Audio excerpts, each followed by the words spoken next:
हे दोस्तों नमस्कार। एक बार आप सबका फिर से बहुत बहुत स्वागत है हमारे YouTube चैनल डियर गुरुजी पर। तो दोस्तों हिंदी के एक बहुत ही इंपॉर्टेंट प्रैक्टिस सेट में आप सबका बहुत बहुत स्वागत है। दोस्तों जैसा कि आप सबको पता है कि मैं आपको यहाँ पर हिंदी से रिलेटेड और जीके जीएस रीजनिंग से रिलेटेड आपको लगातार प्रैक्टिस सेट प्रोवाइड करता हूँ, जो कि आपके पेपर में बहुत ज़्यादा पूछे जाते हैं। वो सारे क्वेश्चन आपको प्रोवाइड कराता हूँ। तो चलिए स्टार्ट करते हैं आज के पहले क्वेश्चन से। क्वेश्चन देखिए आपके सामने ये क्या कह रहा है। इसके पहले देखिए मैंने 5 क्वेश्चन इसके पिछले कर दिए क्योंकि वो गद्यांश वाले क्वेश्चन से। तो गद्यांश वाले क्वेश्चन आप लोग कर ही ले आते हो। तो यहाँ पर सीधे आते हैं इस क्वेश्चन पर, क्वेश्चन नंबर 6 पर। देखिए कह रहा है जब कोई सरकारी प्रपत्र या सरकारी पत्र ज्ञापन या कार्यालय ज्ञापन एक साथ अनेक प्रेषितियों को भेजा जाए तो उसे क्या कहते थे। अभी आपका वीडियो का एग्जाम हुआ था, उसमें ये क्वेश्चन पूछा गया था। ये समझ लीजिए वीडियो का ही पेपर है 23 दिसंबर वाला। तो यहाँ पर देखा जाए तो इस क्वेश्चन का करेक्ट आंसर क्या हो जाएगा।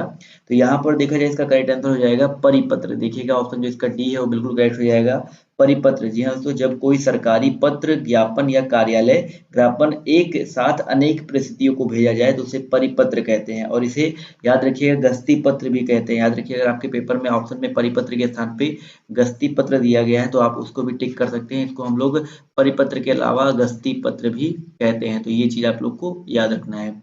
समझ गए दोस्तों। और इसमें क्या होता है, इसमें प्रेषक एक ही अधिकारी होता है तथा पाने वाले अनेक होते हैं। समझिए इसमें जो प्रेषक होता है वो एक ही होता है, लेकिन पाने वाले जो होते हैं आपके अनेक होते हैं।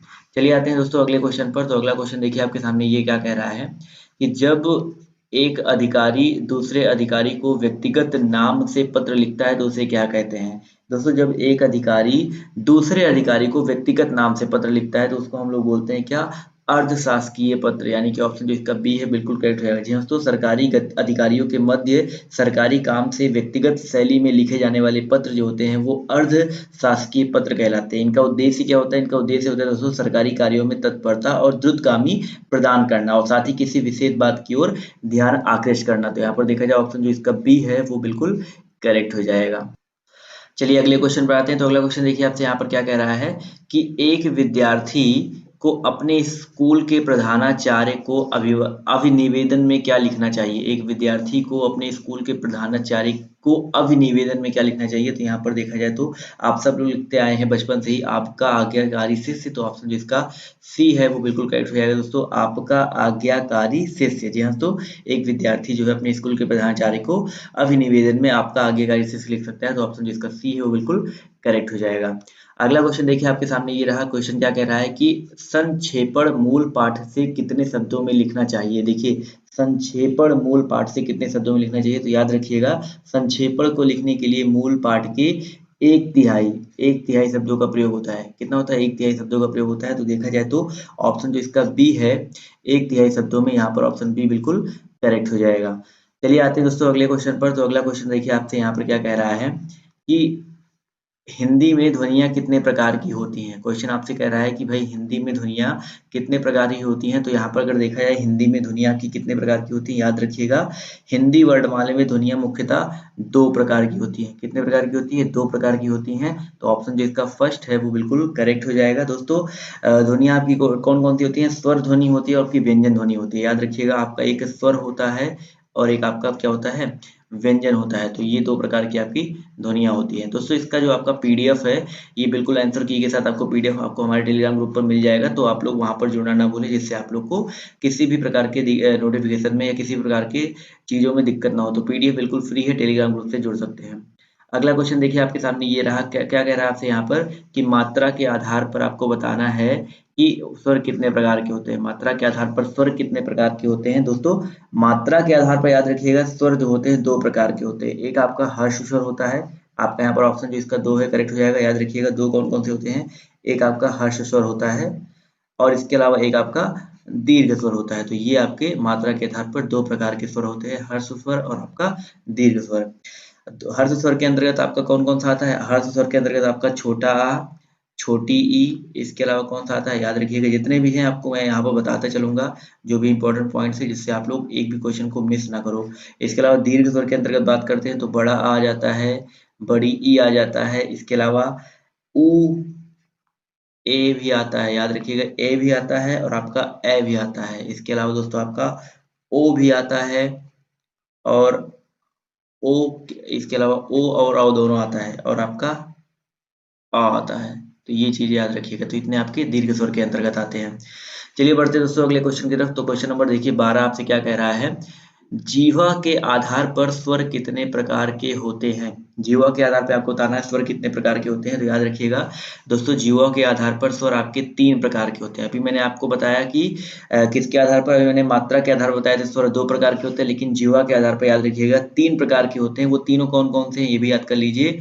अग्र स्वर, कौन से भाई, अग्र स्वर आपका होता है। इसके अलावा आपका मध्य स्वर होता है, अग्र स्वर होता है, मध्य स्वर होता है, और आपका दोस्तों इसके अलावा पश्च स्वर होता है। कौन सा होता है दोस्तों, पश्च स्वर होता है। तो ये 3 प्रकार के आपके जीवा के आधार पर होते हैं, अग्र, मध्य और पश्च। तो ये देखिए अग्र में आपका ई बड़ी ई, ए और ए आता है। मध्य में कभी कभी पूछा जाता है, याद रखिएगा मध्य स्वर के अंतर्गत सिर्फ एक ही आता है आ, और पश्च स्वर के अंतर्गत आपका बड़ा आ, छोटा ऊ, बड़ा ऊ, यानी कि बड़ा आ, छोटा ऊ और बड़ा ऊ। इसके अलावा आपके आते हैं ओ और औ, ओ और आपका औ। ये सारी चीजें आपकी किसके अंतर्गत आती हैं, पश्च के अंतर्गत आती हैं। ये अग्र के मध्य के अंतर्गत, और अग्र में आपको बता ही दिया ई, बड़ी ई, और दोस्तों आपका ए और ए। तो ये सारे आपके हैं अग्र, मध्य और पश्च। तो टोटल आपके 3 प्रकार के जीवा के आधार पर स्वर होते हैं। देखिए ये जो सारी चीजें आपको यहाँ पर सामने लिखी हुई दिख रही हैं, आपको पीडीएफ में सब कुछ बिल्कुल सेम टू सेम ऐसा ही मिलेगा, जिससे आप लोग उसको रिवाइज करने में आपको दिक्कत ना हो। अगला क्वेश्चन देखिए आपसे यहाँ पर क्या कह रहा है कि निम्न में से कौन सा शब्द क्या है आपका पुल्लिंग शब्द है। तो पुल्लिंग शब्द यहाँ पर देखिए कौन सा है, तो दया, माया, भाषा और आभार। यहाँ पर अगर देखा जाए तो आभार जो है आपका ऑप्शन जो इसका डी है, आभार जो है ये आपका पुल्लिंग शब्द है। जी हाँ दोस्तों, ऑप्शन जो इसका डी है वो बिल्कुल करेक्ट हो जाएगा। इसके अलावा दया, माया और भाषा आपके कैसे शब्द है, आपके स्त्रीलिंग शब्द हैं। चलिए नेक्स्ट क्वेश्चन पर आते हैं। नेक्स्ट क्वेश्चन देखिए आपके सामने क्या कह रहा है कि निम्न में कौन सा शब्द पुल्लिंग है। पुल्लिंग कौन सा शब्द है, यहाँ पर देखिए आशा, कष्ट, क्षमा और सेना में अगर देखा जाता है तो यहाँ पर आशा जो सॉरी यहाँ पर जो कष्ट शब्द है, याद रखिएगा ऑप्शन जिसका बी है, कष्ट शब्द जो है वो आपका पुल्लिंग है, जबकि आशा, क्षमा और सेना आपके स्त्रीलिंग के अंतर्गत आते हैं। यहाँ पर क्वेश्चन में काफी सारे लोग गलती करके आए थे, सेना लगा करके आए थे पुल्लिंग में, लेकिन आपका यहाँ पर कष्ट आपका पुल्लिंग के अंतर्गत होगा। क्वेश्चन नंबर देखिए आपका 15 क्या कह रहा है कि निम्न में से कौन सा शब्द स्त्रीलिंग है। देखिए स्त्रीलिंग आपको बताना है विवाद, सार, रूप और आय। तो इनमें स्त्रीलिंग कौन सा हो जाएगा भाई, अगर इसकी बात करें यहाँ पर तो विवाद, सार, रूप और आय में आपका जो आय शब्द है यहाँ पर, यानी कि ऑप्शन जो इसका डी है, ऑप्शन जो इसका डी है आय, ये आपका एक स्त्रीलिंग शब्द है। यहाँ जी हाँ दोस्तों, आय आपका स्त्रीलिंग है। इसके अलावा जो आपके चारों ऑप्शन है वो आपके पुल्लिंग के अंतर्गत आते हैं। क्वेश्चन नंबर देखिए 16 आपसे कह रहा है कि निम्न में कौन सा शब्द जो है आपका स्त्रीलिंग है। देखिए यहाँ पर कौन सा शब्द स्त्रीलिंग हो जाएगा, गृह, चंदन, पत्ता और सभा। यहाँ पर अगर देखा जाए तो आपका जो सभा है, ऑप्शन जो इसका डी है सभा, ये आपका एक स्त्रीलिंग है। कैसा है आपका, सभा एक आपका स्त्रीलिंग है। इसके अलावा अगर हम बात करते हैं गृह की, पत्ता की, चंदन की, तो ये आपके पुल्लिंग शब्द होते हैं। क्वेश्चन नंबर देखिए 13 आपसे क्या कह रहा है, 17 आपसे क्या कह रहा है कि संधि कितने प्रकार की होती है। सबको पता है भाई संधि जो होती है 3 प्रकार की होती है। कितने प्रकार की होती है, 3 प्रकार की आपकी संधियां होती हैं। कौन कौन सी संधि होती है आपकी, स्वर संधि होती है, और आपका व्यंजन संधि होता है। इसके अलावा दोस्तों अगर आपका तीसरी बात करें तो आपका विसर्ग संधि होता है। स्वर्ग संधि, व्यंजन संधि और विसर्ग संधि, तो ये 3 प्रकार की आपकी संधियां होती हैं। तो ये तीनों आपको याद रखना है। इसके अंदर भी बहुत सारी संधियां होती हैं, वो आपको संधि डिटेल में पढ़ाया गया है। अगला क्वेश्चन देखिए आपका क्वेश्चन नंबर 18 कह रहा है सदानंद का संधि विच्छेद कीजिए। तो सदानंद का संधि विच्छेद क्या होगा। देखिए अगर हम बात करते हैं सदानंद के बारे में तो सत्य धन आनंद, यानी कि ऑप्शन जिसका फर्स्ट है वो बिल्कुल करेक्ट हो जाएगा। सत्य धन आनंद, ये सदानंद का संधि विच्छेद हो जाएगा। और यहाँ पर अगर देखा जाए कौन सी संधि होगी, तो याद रखिएगा व्यंजन संधि। कौन सी संधि होगी, व्यंजन संधि होगी। तो ऑप्शन नंबर यहाँ पर, अच्छा संधि तो पूछा नहीं गया है, तो आपका यहाँ पर व्यंजन संधि होगा, ये चीज याद रखिएगा। और आपका ऑप्शन नंबर जो फर्स्ट है वो सत्य धन आनंद, ये बिल्कुल करेक्ट हो जाएगा।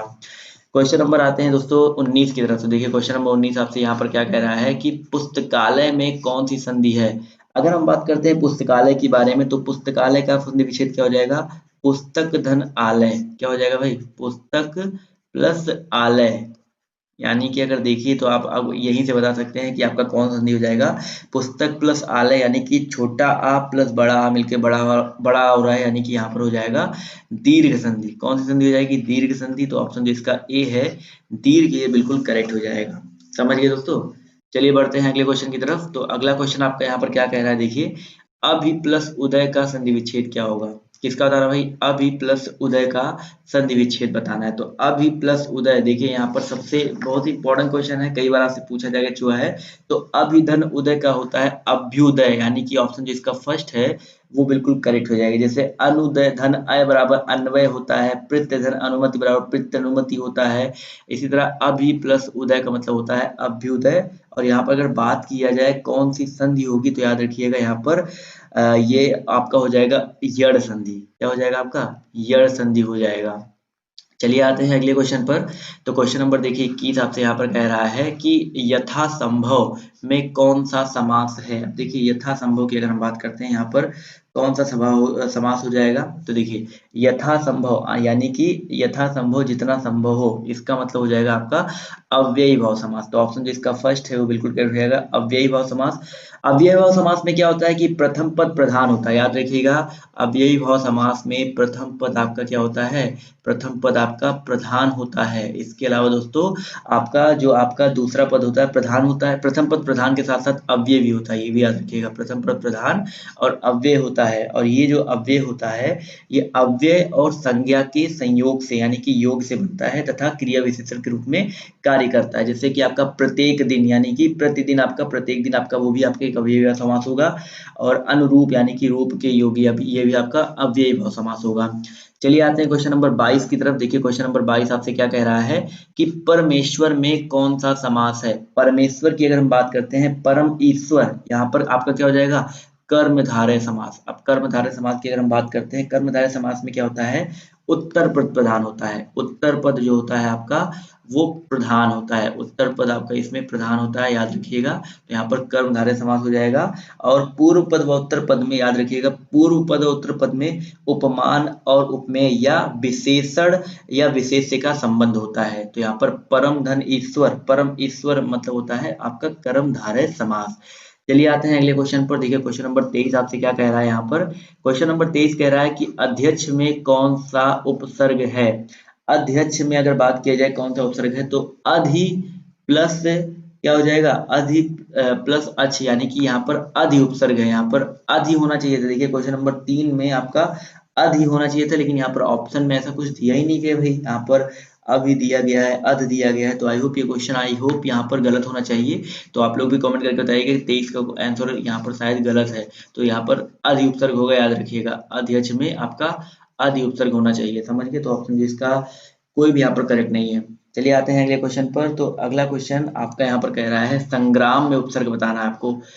संग्राम में देखिए क्या उपसर्ग हो जाएगा, संग्राम का मतलब होता है सम धन ग्राम, ये वाला सम होता है, याद रखिएगा। सम प्लस ग्राम से मिलकर बना है आपका संग्राम, यानी कि आपका ऑप्शन जो इसका बी है वो बिल्कुल करेक्ट रहेगा, संग्राम यानी कि समधन ग्राम। इसकी तरह समबाहु, समीकरण, ये सारे आपके समग्र, समक्ष आपके इसी उपसर्ग से मिलकर बने हुए सम उपसर्ग से। चलिए आते हैं क्वेश्चन नंबर 26 की तरफ, सॉरी 25 की तरफ। तो क्वेश्चन नंबर 25 आपसे यहाँ पर कह रहा है कि सावधानी में कौन सा प्रत्यय है। भाई सावधानी, देखिए आनी भी प्रत्यय होता है, ई भी प्रत्यय होता है, नी भी प्रत्यय होता है, लेकिन अगर सावधानी के शब्द की बात करें तो सावधान, देखो उपसर्ग और प्रत्यय दोनों का कुछ ना कुछ अर्थ निकलना चाहिए। देखिए सावधान एक आपका यहाँ पर उपसर्ग है, क्या है, सावधान आपका उपसर्ग है। तो सावधान में अगर हम क्या जोड़ देते हैं, ई जोड़ देते हैं, तो आपका सावधानी बनता है। तो यहाँ पर देखा जाए तो सावधानी में आपका ई प्रत्यय होगा। ऑप्शन जो इसका सी है वो करेक्ट हो जाएगा, समझ गए दोस्तों। जैसे बदमाशी, महाजनी, दलाली, जालसाजी, यहाँ पर सब आपका ई प्रत्यय ही होता है। क्वेश्चन नंबर देखिए 26 पर आते हैं। क्वेश्चन नंबर 26 आपका क्या कह रहा है, जिंदगी में कौन सा प्रत्यय है। देखिए जिंदगी की अगर हम बात करते हैं, तो जिंदगी में ई प्रत्यय का प्रयोग हुआ है। किस प्रत्यय का दोस्तों, ई प्रत्यय का प्रयोग हुआ है। तो ऑप्शन जो इसका बी है वो बिल्कुल करेक्ट रहेगा। जैसे आपका जिंदगी, जैसे आपका अभी मैंने सावधानी बताया था, वैसे आपका जिंदगी में भी आपका ई प्रत्यय का प्रयोग हुआ है। ई प्रत्यय से बनने वाले आपको दोस्ती, चोरी, सफेदी, नरमी, बहुत सारे आपको मैंने ऑलरेडी बता रखे हैं।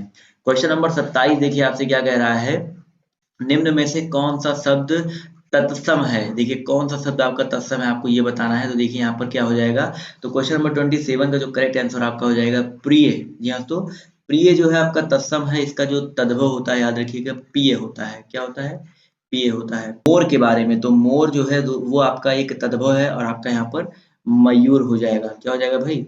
मयूर हो जाएगा। अगर बात करते हैं पिया के बारे में, तो पिया जो है वो बेसिकली आपका तद्भव शब्द है। तो यहाँ पर पिया की बात करते हैं तो पिया आपका एक तद्भव शब्द है। और इसकी बात अगर हम बात करते हैं चार के बारे में, तो चार जो है आपका एक तद्भव है। इसका जो तत्सम होता है वो आपका चतुर्थ होता है। क्या होता है भाई? चतुर्थ होता है। तो आई होप आपको ये सारे क्वेश्चन जो है समझ में आए होंगे। चलिए आते हैं क्वेश्चन नंबर 28 पर। तो आपसे यहाँ पर देखिए कह रहा है कि निम्न में से कौन सा शब्द तत्सम नहीं है। देखिए कौन सा शब्द तत्सम नहीं है आपको ये बताना है। तो तत्सम यहाँ पर कौन सा नहीं है? तो देखिए वचन, श्लाका, तिक्त और चार में तत्सम कौन सा नहीं है? तो अभी मैंने आपको बताया था। यहाँ पर जो करेक्ट आंसर क्या हो जाएगा? यहाँ पर इसका जो करेक्ट आंसर चार हो जाएगा। ये आपका एक तद्भव शब्द है और मैंने इसका तत्सम आपको बता दिया ऑलरेडी क्या होता है, चतुर्थ होता है। तो ऑप्शन जो इसका डी है वो करेक्ट हो जाएगा। वचन के बारे में बात करते हैं तो वचन का तद्भव आपका वचन होता है। वचन होता है। श्लाका का मतलब होता है सिलाई। याद रखना भाई, श्लाका का जो तद्भव होता है आपका क्या होता है? सिलाई होता है। इसके अलावा तिक्त की बात करें तो इसका जो तद्भव होता है तिक्ति होता है। यहाँ पर बेसिकली यहाँ पर थोड़ा सा ऐसे लिखना चाहिए था, तिक्ति होना चाहिए था। तो तिक्ति का मतलब होता है तीता। क्या होता है भाई? तीता होता है। चलिए आते हैं अगले क्वेश्चन पर। तो अगला क्वेश्चन आपका यहाँ पर देखिए, क्वेश्चन नंबर 29 कह रहा है, बहुत इंपॉर्टेंट क्वेश्चन है। कह रहा है कि निम्न में से कौन सा शब्द विदेशज है? विदेशज शब्द कौन सा है? तो देखिए यहाँ पर जो आपका रिक्शा है, ऑप्शन जिसका ए है रिक्शा, ये आपका एक विदेशज शब्द है। ये कैसा शब्द है? जापानी शब्द है। याद रखिएगा ये आपका एक जापानी शब्द है, विदेशज शब्द है। तो ऑप्शन जिसका ए है वो करेक्ट हो जाएगा। जूता, तेंदुआ, नव ये सारे आपके देशज शब्द है। और नव आपका एक तत्सम शब्द है, इसका तद्भव नया होता है। नव जो है आपका एक तत्सम है, इसका जो तद्भव होता है आपका नया होता है। चलिए आते हैं आज के आखिरी क्वेश्चन पर। तो आपको बताना है गाय में गाय कौन सी संज्ञा है। तो आपको ये आपका आज का होमवर्क है। तो इसका जवाब जो है आपको कमेंट करके देना है। चलिए आज का ये होमवर्क है, इसका जवाब जो है आपको कमेंट करके देना है। तो आज के आज का ये जो टेस्ट है यहीं पर समाप्त होता है। और आई होप आपको वीडियो पसंद आया होगा। वीडियो पसंद आया तो प्लीज़ वीडियो को लाइक करना मत भूलिएगा। लाइक करिए, शेयर करिए, सब्सक्राइब करिए। नया चैनल जो है हमारा, और इसी तरह के वीडियोस मैं आपको लगातार प्रोवाइड करवाता रहता हूँ। तो आज के इस वीडियो में सिर्फ इतना ही। अगर आपको वीडियो पसंद आई है तो फिर से वही कहूँगा, लाइक शेयर सब्सक्राइब करना मत भूलिएगा। वीडियो बाय, टेक केयर, जय हिंद, जय भारत। मिलते हैं आप सबसे नेक्स्ट वीडियो में।